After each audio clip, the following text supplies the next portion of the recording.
Rumahku selalu dipenuhi keheningan yang rapi. Tidak ada suara yang benar-benar mengganggu, tidak ada kekacauan yang membuat meja makan berantakan, tidak ada gelak tawa spontan. Yang ada hanya denting jam dinding yang berulang seperti mantra, serta langkah suamiku yang selalu terburu-buru setiap pagi. Dia bekerja keras, mungkin terlalu keras, sampai-sampai aku merasa hidup hanya menyalin pola yang sama setiap hari. Menyiapkan kopi, merapikan rumah, menatap pintu yang jarang terbuka kembali sebelum malam tiba.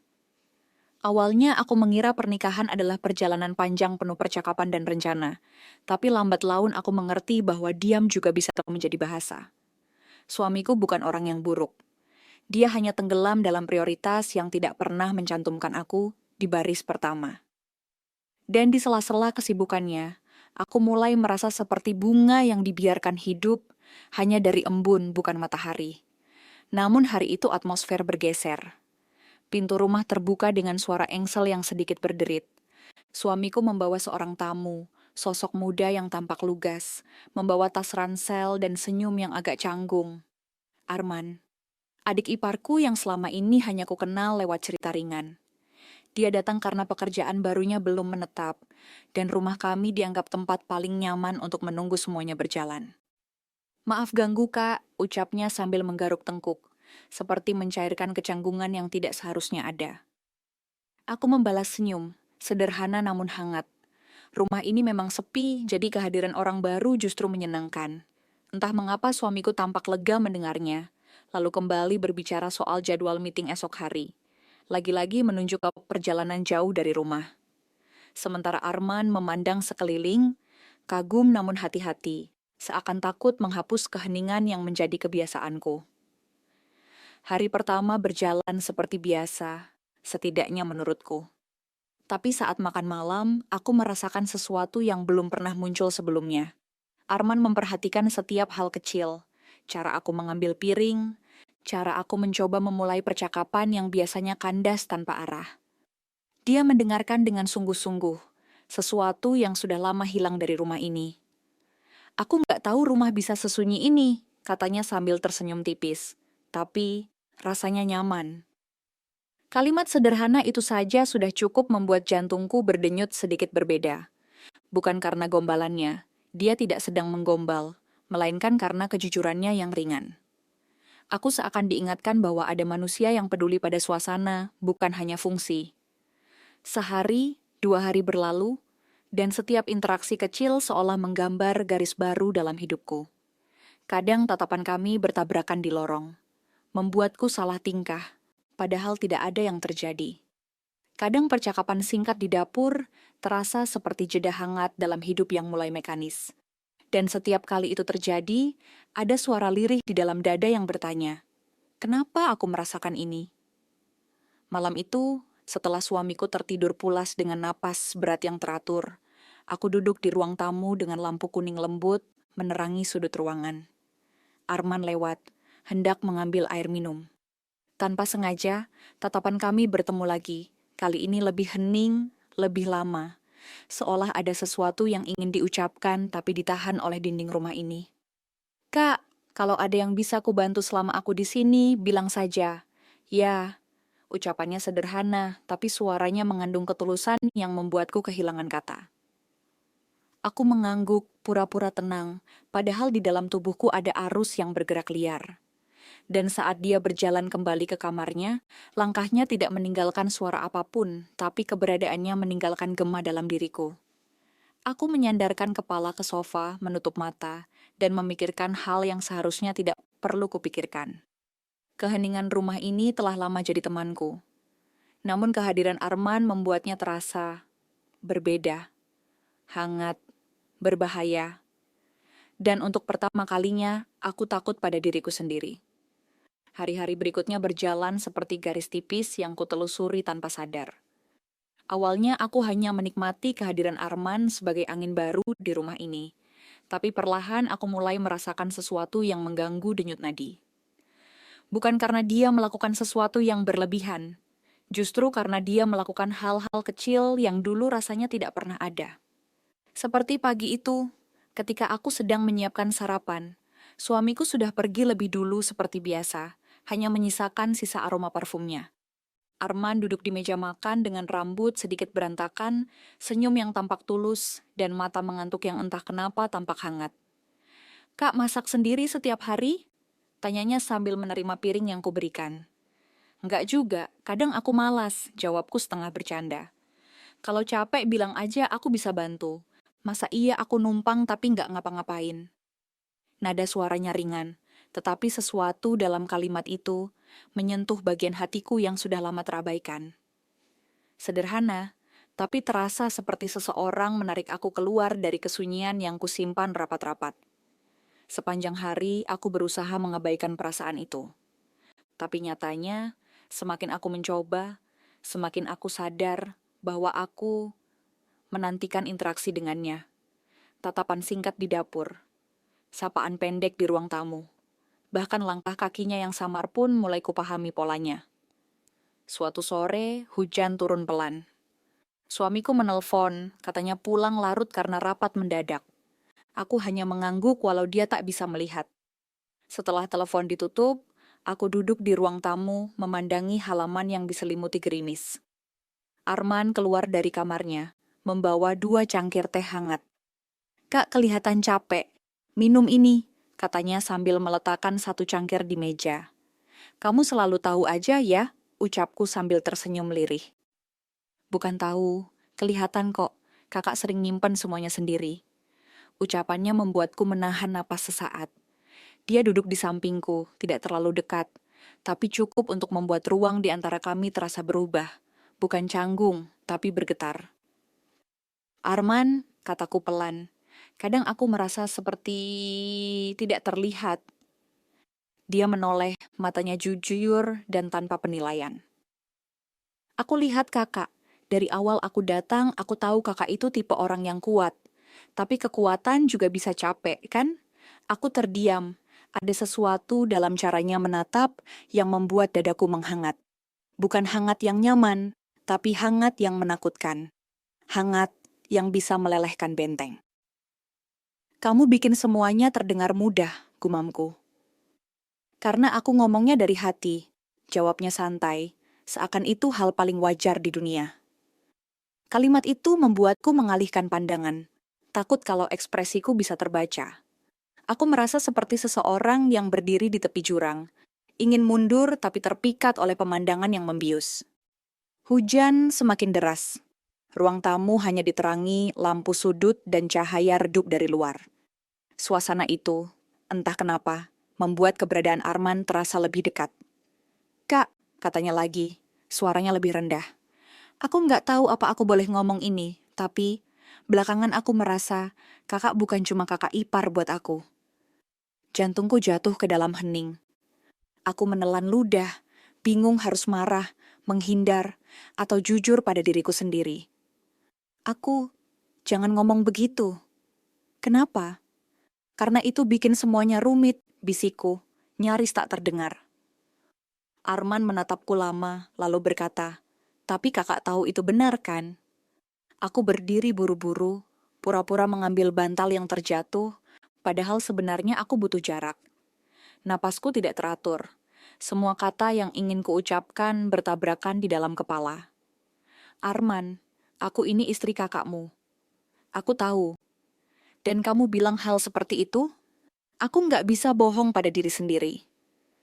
Jawabannya seperti petir yang tidak bersuara, menyambar dalam diam.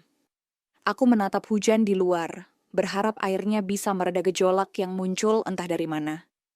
Tapi semakin aku berusaha menenangkan diri, semakin aku sadar bahwa sesuatu benar-benar berubah hari itu. Ketika akhirnya Arman masuk ke kamarnya, aku masih berdiri memeluk diriku sendiri. Rumah ini tidak lagi terasa sama. Gerimis di luar tampak seperti bisikan yang mengikuti pikiranku. Di titik itu, aku tahu batas yang dulu terasa jelas kini mulai memudar. Dan aku tidak yakin apakah aku punya kekuatan untuk mempertegasnya lagi. Sejak percakapan di ruang tamu itu, jarak di antara kami bukan lagi sekadar ruang kosong. Ada sesuatu yang mengalir di sana, halus tetapi kuat, seperti aliran listrik yang menunggu satu sentuhan untuk menyala. Aku mencoba menjauhinya. Aku mencoba berpura-pura bahwa kata-katanya hanya kesalahan sesaat. Tapi mata Arman selalu mencari mataku, dan setiap kali itu terjadi, aku merasa seolah ditarik ke dalam pusaran yang tidak bisa kutolak. Suamiku semakin sibuk minggu itu. Ia pulang hampir tengah malam, dan seringkali aku sudah tertidur ketika ia membuka pintu kamar dengan letih. Hubungan kami makin terasa seperti dua orang asing yang tinggal di alamat yang sama. Setiap aku mencoba bicara, ia menjawab singkat atau terlalu lelah untuk mendengarkan. Aku tahu dia tidak bermaksud menyakitiku, tetapi jarak itu seperti tembok yang makin tinggi, sementara Arman berdiri di sisi lain, menawarkan pintu kecil yang membuatku bertanya, apakah aku berhak masuk? Lalu datanglah malam yang menjadi titik perubahan. Malam yang membuat garis yang sebelumnya samar, tiba-tiba terhapus. Listrik padam ketika hujan turun deras. Rumah gelap gulita hanya diterangi kilat yang menyambar sesekali. Aku tidak suka suasana seperti itu. Dulu suamiku akan memelukku sampai aku tenang. Tapi malam itu dia sedang dinas luar kota. Arman memanggil dari ruang tamu. Kak, kakak nggak apa-apa? Aku baik, jawabku dengan suara yang bahkan tak meyakinkan diriku sendiri. Dia menghampiri dengan senter kecil. Cahaya kuning itu hanya menerangi sedikit wajahnya, tapi cukup untuk membuatku merasakan ketenangan yang langka belakangan ini. Kak, kelihatan takut, katanya pelan.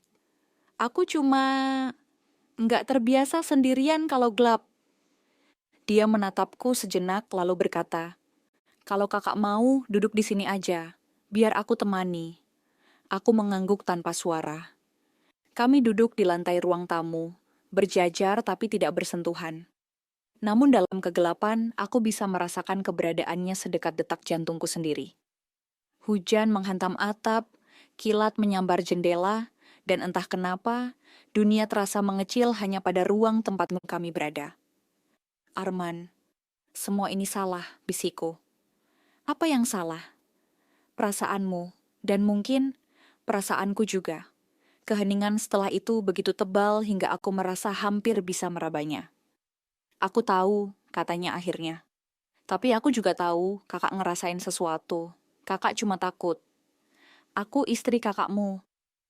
Dan aku nggak mau nyakitin siapapun, termasuk kakak. Aku menarik napas panjang, tapi udara terasa sempit. Tanpa sadar, aku menggeser posisi menjauh satu jengkal. Tapi Arman mengerti itu bukan penolakan, melainkan ketakutan. Tiba-tiba petir menyambar dekat, membuatku spontan meraih apapun yang ada di sampingku. Dan itu adalah lengannya. Untuk sesaat, kami membeku. Sentuhan itu kecil, tapi justru karena kecil ia terasa sangat besar. Aku melepasnya tergesa-gesa. Maaf, gumamku. Arman tidak mundur. Kak, aku nggak akan maksa, tapi aku butuh tahu. Apa aku sendirian merasa begini? Pertanyaannya menancap tepat di tempat paling rapuh. Aku menunduk, meremas ujung baju, mencoba mencari alasan yang bisa menyelamatkan kami berdua dari ketelanjangan perasaan ini. Tapi yang keluar hanyalah, aku nggak tahu. Arman menatapku dalam gelap. Matanya seperti menunggu kejujuran yang bahkan aku sendiri takut mengakui. Dan pada saat itulah, sesuatu yang tidak bisa ditarik kembali terjadi. Not because we decided it, but because we stopped fighting what had been growing in silence. Tidak ada yang kami lakukan selain saling mendekat. Tidak ada batas fisik yang kami langgar secara eksplisit. Tidak ada tindakan yang tak pantas. Tapi emosi yang meledak dan kedekatan yang seharusnya tidak terjadi, sudah cukup untuk memecahkan dinding yang selama ini berusaha kutegakkan. Setelah itu, aku mundur cepat, seperti seseorang yang baru sadar telah berdiri terlalu dekat pada api. Napasku kacau, jantungku tak terkendali. Aku berdiri dan pergi ke kamar, meninggalkan Arman dengan raut wajah yang tidak bisa kutafsirkan. Entah menyesal, berharap, atau dua-duanya. Malam itu aku tidak tidur. Aku hanya menatap langit-langit kamar yang gelap, mendengar detak jantungku yang tidak mau tenang. Besok paginya, suamiku pulang dan menyapaku dengan pelukan yang terasa asing. Aku membalas, tapi tanpa sadar aku menghindari tatapannya. Setiap kalimat darinya terasa seperti gema yang datang terlambat. Aku sadar satu hal. Aku mulai menjauh darinya. Bukan karena ingin, tetapi karena hatiku kini terbelah pada sesuatu yang tidak seharusnya ada. Dan garis itu, garis yang seharusnya tegas, sudah terlewati. Beberapa hari setelah malam itu, hidupku berjalan seperti biasa, setidaknya dari luar. Tapi di dalam tubuhku, ada sesuatu yang terasa berbeda. Awalnya hanya kelelahan kecil, lalu mual yang muncul di pagi hari, dan akhirnya keterlambatan yang tidak bisa kuabaikan lagi. Aku mencoba tidak memikirkannya. Mungkin hanya stres, mungkin tubuhku sedang tidak stabil. Tapi alasan-alasan itu terdengar semakin rapuh setiap harinya. Seperti dinding retak yang satu sentuhan saja bisa runtuh. Malam itu, ketika suamiku mandi sepulang kerja, aku berdiri di depan cermin kamar mandi dengan tangan bergetar. Kotak kecil yang kubeli diam-diam tersimpan di dalam laci. Aku mengeluarkannya perlahan, seolah takut suara bungkusnya saja bisa membongkar isi hatiku. Tes itu kutaruh di atas wastafel. 2 menit terasa seperti 2 jam. Jantungku berdebar tidak karuan, keringat dingin menetes di pelipis. Aku ingin menutup mata, tapi rasa takut membuatku tidak bisa berpaling. Dan saat garis kedua mulai muncul, pucat tapi nyata, dunia seakan berhenti berputar. Aku menutup mulut dengan tangan untuk menahan isak yang hampir pecah. Ruangan terasa menyempit, oksigen seperti hilang dari udara. Semua yang kutahan, semua yang kuabaikan, semua yang kutolak untuk aku akui, kini menatapku dalam 2 garis tipis itu. Aku hamil, dan aku tahu siapa yang menjadi penyebabnya. Malam itu aku mengirim pesan pada Arman. Kita perlu bicara. Dia keluar ke halaman belakang, membawa wajah yang cemas. Hujan kecil turun, membuat tanah basah dan udara terasa lebih dingin dari biasanya. Aku berdiri dengan tangan terlipat, mencoba menahan semua emosi agar tidak tumpah. Ada apa, Kak? Suaranya rendah. Aku memberikan tes itu tanpa kata. Saat Arman membaca hasilnya, wajahnya memucat. Bibirnya terbuka, namun tak ada suara yang keluar selama beberapa detik. Ini, Kak? Akhirnya ia bertanya dengan suara bergetar. Aku mengangguk pelan seperti mengakui dosa yang panjang. Arman menatapku lama, sangat lama, sebelum menghela napas dalam. Aku akan tanggung jawab, Kak, apapun itu. Kata-katanya sejujurnya justru membuat dadaku semakin sesak. Seolah tanggung jawabnya menyoroti keputusanku yang tak pernah kupikirkan sampai sejauh ini. Aku nggak tahu harus bagaimana, Man. Suaraku patah. Aku bahkan nggak bisa lihat suamiku tanpa merasa bersalah. Dia percaya padaku. Dan aku, Kak, jangan ngomong gitu, potongnya cepat. Aku yang mulai, aku yang bikin semuanya makin rumit. Aku menggeleng, kita berdua salah. Hujan makin deras. Rintiknya memantul di lampu teras, membuat bayangan kami tampak goyah. Arman mendekat setengah langkah, seperti ingin memelukku, tapi menahan diri. Jarak itu terasa menyakitkan, namun juga perlu. Apa kakak? Nyesel? Tanyanya, nyaris berbisik. Aku menutup mata. Pertanyaan itu seperti pisau tipis yang menembus tanpa darah. Aku tidak bisa berkata iya. Tapi aku juga tidak berani berkata tidak. Yang aku tahu hanya, aku takut, jawabku akhirnya. Takut sama masa depan, takut sama keputusan apapun yang harus kuambil. Arman membenamkan kedua tangannya ke rambutnya, frustrasi. Kita bakal cari jalan, Kak. Aku nggak akan tinggalin kakak. Aku ingin percaya. Tuhan tahu aku ingin percaya. Tapi kenyataan tidak seindah itu. Malam itu, setelah Arman kembali ke dalam rumah, aku berjalan masuk kamar dengan langkah berat. Suamiku sudah tertidur.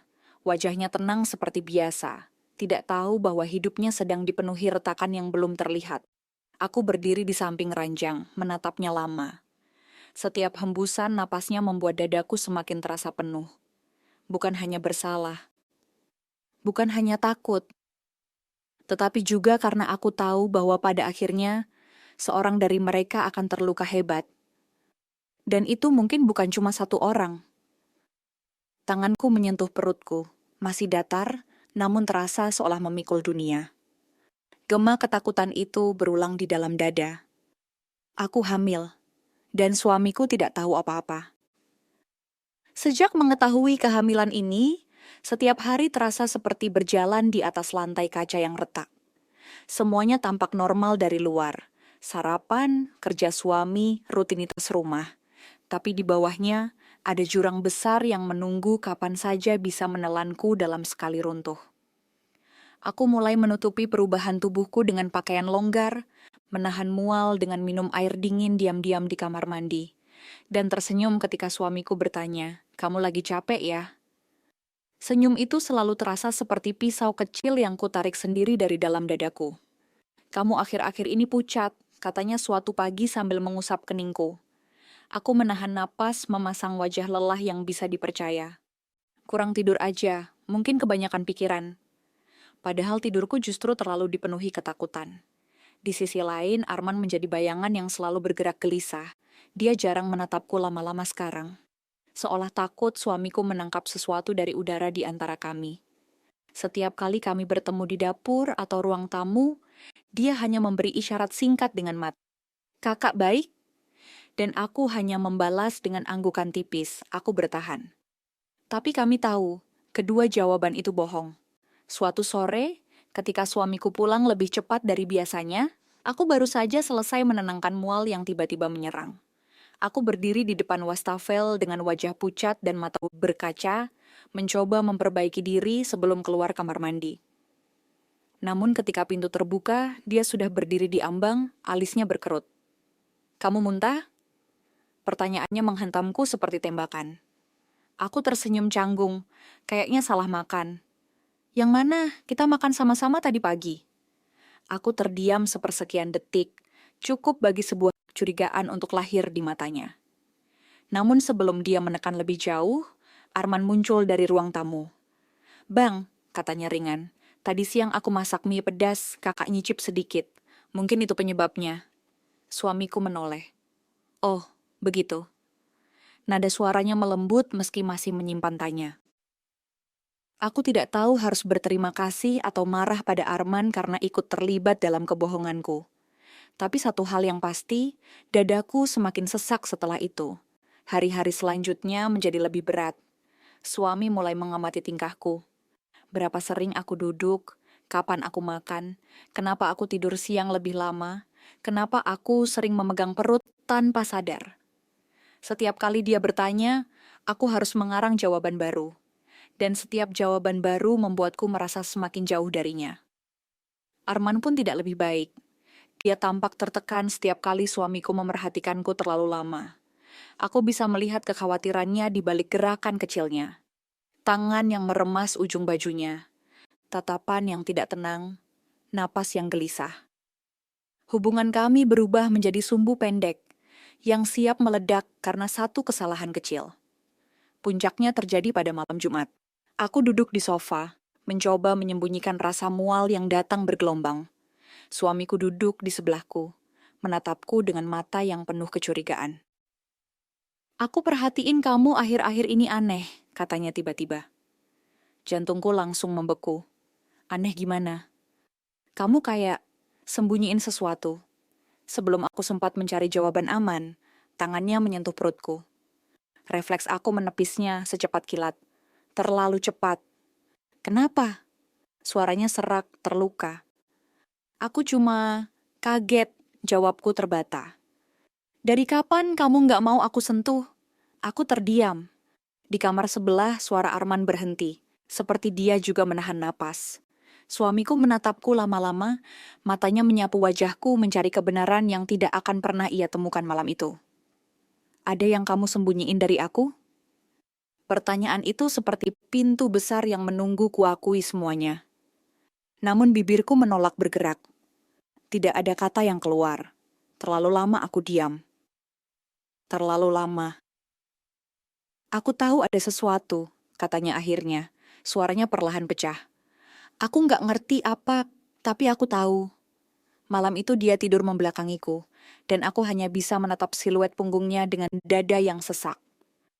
Arman juga tidak berani keluar dari kamarnya sampai lampu kamar kami padam. Aku tidak tidur sama sekali. Setiap detik malam itu adalah pertanyaan yang menghantui. Berapa lama lagi rahasia ini bisa bertahan sebelum semuanya runtuh? Dan untuk pertama kalinya, aku takut jawabannya adalah tidak lama lagi. Malam mulai turun dengan langkah pelan, menyelimuti rumahku dalam keheningan yang terasa semakin asing. Lampu ruang keluarga menyala redup, namun cahaya itu tak mampu menghangatkan suasana di antara kami. Suamiku duduk di sofa, menatap layar televisi yang tidak benar-benar ia perhatikan. Tatapannya sesekali berpindah ke arahku, seolah mencoba membaca sesuatu yang tidak kuucapkan. Aku perhatikan akhir-akhir ini, kamu sering terlihat lelah, ucapnya tiba-tiba. Suaranya datar, namun mengandung selarik curiga yang membuat perutku mengencang. Aku memaksakan senyum tipis. Cuma capek, banyak pikiran, jawabku. Meski nadaku terdengar seperti tirai yang hampir jatuh, rapuh dan mudah koyak. Namun matanya tak berpaling. Dan Arman, kalian kenapa akhir-akhir ini sering bersama? Ada yang kamu sembunyikan? Darahku seakan berhenti mengalir. Jantungku berdentum keras, seperti palu memecah keheningan. Aku menunduk, mencoba mengendalikan napas. Dia cuma bantu-bantu. Kamu sibuk, jadi aku, ya, butuh teman bicara. Kalimat itu keluar terlalu cepat, terlalu defensif. Bahkan aku sendiri tahu, itu justru memperkuat kecurigaannya. Suamiku menghela napas panjang, sorot matanya menyipit, seperti seseorang yang sedang menyusun potongan-potongan puzzle yang tak semestinya ia temukan. Aku merasa kamu menjauh dariku, katanya lirih, seolah ada dinding baru yang tidak pernah ada sebelumnya. Ucapan itu menusuk jauh lebih dalam daripada teriakan apapun. Aku tidak sanggup menjawab. Lidahku keluh, pikiranku bising. Di balik pintu kamar, Arman berada di dunia yang sama gelapnya. Aku tahu itu tanpa harus melihatnya. Ia bukan hanya ikut menanggung rahasia ini, ia tenggelam di dalamnya. Di dapur, ketika aku menyingkir sejenak untuk mengatur napas, Arman muncul. Sorot matanya langsung menangkap cemasnya wajahku. Dia curiga. Ya, bisiknya. Nadanya seperti benang kusut yang belum bisa diurai. Aku mengangguk pelan, tenggorokanku kering. Aku tak tahu harus bagaimana, Man. Semakin aku mencoba menutupinya, semakin terlihat jelas. Ia menunduk. Wajahnya dipenuhi rasa bersalah yang ia tak mampu sembunyikan. Maaf, aku membuat hidupmu seperti ini. Bukan salahmu, kataku, meski hatiku sendiri tidak yakin. Semua ini, kita berdua yang menciptakan. Sesaat kami terdiam. Keheningan itu terasa seperti tembok yang semakin rapat menutup jalan keluar. Ketika aku kembali ke ruang keluarga, suamiku masih duduk di tempat yang sama. Namun kini tatapannya berbeda, lebih tajam, lebih menelusuri. Seolah ia hanya butuh satu petunjuk kecil lagi untuk membongkar seluruh rahasia yang kutahan mati-matian. Ada sesuatu yang kamu tidak bilang padaku, kan? Tanyanya perlahan, namun tegas. Keringat dingin turun di punggungku. Dunia rasanya mengecil, dinding-dinding rumah mendekat, menekan dadaku. Aku berdiri mematung, tidak menemukan suara. Dan di momen itu aku tahu, kebohongan yang kubangun selama ini mulai kehilangan fondasinya. Hari itu rumahku terasa lebih sempit dari biasanya. Seolah tembok-temboknya tahu bahwa rahasia besar yang kusimpan sudah tidak punya ruang untuk bersembunyi. Langit sore di luar jendela memudar perlahan, berubah dari jingga hangat menjadi abu keunguan yang menekan dada. Aku berdiri di antara dua pria yang tak pernah kubayangkan akan terikat oleh kesalahan yang kubuat sendiri. Suamiku berdiri tidak jauh dariku. Wajahnya dipenuhi tanya yang belum sempat terjawab. Aku sudah cukup sabar, katanya dengan suara yang bergetar menahan emosi. Kamu berubah. Kamu menjauh. Ada apa sebenarnya? Aku butuh kebenaran. Aku merasakan jantungku berdegup seperti hendak menghancurkan tulang rusukku dari dalam. Kehangatan tubuhku perlahan hilang. digantikan oleh rasa dingin yang menyergap hingga ke tulang. Kata-katanya mengiris ruang batinku. Tuntutan yang selama ini kutakuti akhirnya berdiri di depan mata. Di belakangku Arman muncul. Ia tidak lagi sekadar bayangan. Hari ini ia adalah badai lengkap dengan kilat dan gemuruhnya. Matanya memancarkan campuran keberanian dan ketakutan. Dua hal yang saling bertubrukan. Aku butuh kepastian, bisiknya. Suaranya lirih namun tegas. Tentang bayi itu, tentang kita, tentang apa yang seharusnya terjadi setelah ini. Aku memejamkan mata, membiarkan dunia redup sejenak agar suaraku tidak pecah sebelum waktunya. Di kepalaku, segala kemungkinan berputar bagai pusaran air, mengaku dan menghancurkan fondasi rumah tangga, atau diam dan mengkhianati diriku sendiri. Tidak ada sisi yang benar, tidak ada keputusan yang tidak menyakiti. Ketika aku membuka mata, keduanya menatapku. Suami dengan luka yang belum ia pahami, Arman dengan harapan yang dipaksakan oleh situasi. Ruang keluarga yang biasanya menjadi tempat kami berbagi tawa kini berubah menjadi arena penghakiman. Bahkan udara pun terasa menegang, seperti tahu bahwa satu kalimat saja bisa mengubah takdir kami bertiga. Suaraku pecah sebelum selesai. Tidak ada kata yang terasa tepat. Semuanya seperti serpihan kaca, indah namun memotong di setiap genggamannya. Suamiku melangkah mendekat, wajahnya mencerminkan badai yang berusaha ia jinakan. Jika memang ada sesuatu yang harus ku ketahui, katakan sekarang. Arman menunduk, kemudian mengangkat kepalanya dengan tekad yang tidak pernah kulihat sebelumnya. Aku tidak ingin bersembunyi lagi, ujarnya. Tapi keputusan tetap ada di tanganmu. Dan disitulah puncaknya. 3 napas bertabrakan, 3 hati menahan detak yang hampir pecah. 3 masa depan menggantung di satu ruang yang semakin dingin. Tatapan suamiku berubah menjadi ancang-ancang mendengar sesuatu yang akan mengubahnya selamanya. Tatapan Arman menjadi doa yang dipaksa keluar dari tempat gelap dalam dirinya. Sementara itu, aku hanya bisa berdiri di tengah badai yang kuciptakan sendiri. Tenggorokanku tercekat. Kata-kata yang seharusnya menjelaskan segalanya tertahan di ujung bibir. Aku merasa seperti berdiri di tepi tebing. Satu langkah maju berarti kejujuran, tapi juga kehancuran. Satu langkah mundur berarti keamanan semu, tapi juga kebohongan yang menua. Akhirnya, tanpa mengatakan apapun, aku melangkah menjauh. Suara napas mereka terdengar patah, namun aku tetap berjalan menuju pintu. Begitu keluar dari rumah, angin malam menyentuh pipiku. Dingin, tajam, namun jujur. Langit di atas sana memudar sepenuhnya, berubah menjadi hamparan gelap yang seakan menunggu pilihanku. Aku memandang ke atas, mencoba menemukan secercah jawaban di antara bintang yang belum muncul.